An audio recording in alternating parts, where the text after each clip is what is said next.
সম্মানিত viewers, online agro nursery YouTube চ্যানেলে সবাইকে স্বাগতম। আজ আরেকটি নতুন এপিসোড নিয়ে আপনাদের সামনে হাজির হলাম। সেটা হলো এই জানুয়ারি মাসে ঘন কুয়াশায় কি স্প্রে করলে আমের মুকুল রক্ষা হবে সে বিষয়ে বিস্তারিত আলোচনা। ডিসেম্বর মাসের শেষ সপ্তাহে আমি এই গাছগুলিতে কি স্প্রে করেছি এবং জানুয়ারির প্রথম সপ্তাহে আমি কি ফিজার স্প্রে করেছি সে সম্পর্কিত ভিডিওগুলি এই চ্যানেলে আছে, আপনারা দেখে নেবেন। এখন জানুয়ারি মাস প্রায় শেষ, আমের মুকুল অনেকেরই এরকম হয়ে আছে, কিন্তু এখন ঘন কুয়াশা পড়ছে। এই ঘন কুয়াশায় যদি আপনি স্প্রে না করেন আম গাছে, তাহলে এই আমের মুকুলগুলো অকালেই নষ্ট হয়ে যাবে ছত্রাকের আক্রমণে। এবং এই সময়ে আমের মুকুল খেকো অনেক পোকা এসে এখানে বিট জমায়। এই পোকাগুলো তাড়ানোর জন্য কি স্প্রে করব আমরা সে বিষয়ে আপনাদেরকে একটু পরে জানিয়ে দিচ্ছি।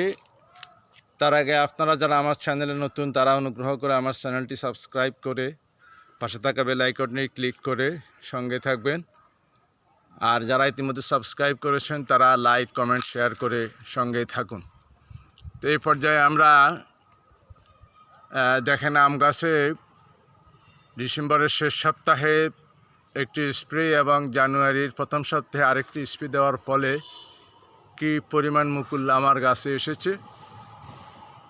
এখন এই মুকুল রক্ষার জন্য আমি স্প্রে শুরু করব। ইনি হলেন আমার হুমায়ুন ভাই। ইনি সবসময় আমাকে বা আমাদের বাগানে সার্ভ দিয়ে থাকেন। এখানে আমরা স্প্রে শুরু করেছি। আমরা এখন কি স্প্রে করতেছি সেই বিষয়ে আমি আপনাদেরকে দেখাচ্ছি। এখানে দুটি মিশ্রণ আমরা প্রয়োগ করেছি। একটি হলো ছত্রাকনাশক, আমরা এখানে ম্যানকোজে এবং মেটালক্সিল গ্রুপের কম্বিনেশনের একটা ছত্রাকনাশক এখানে দিয়েছি। পাশাপাশি সাইফারমেথ্রিন গ্রুপের একটা কীটনাশক এখানে আমরা দিয়েছি।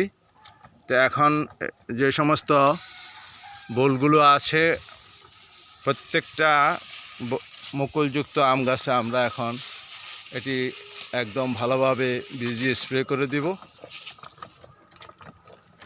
আমার ভিডিওটি এতক্ষণ ধৈর্য সহকারে দেখার জন্য আপনাদের সবাইকে অসংখ্য ধন্যবাদ জানিয়ে এখনকার মতো বিদায় নিচ্ছি। আল্লাহ হাফেজ। আসসালামু আলাইকুম রহমতুল্লাহ।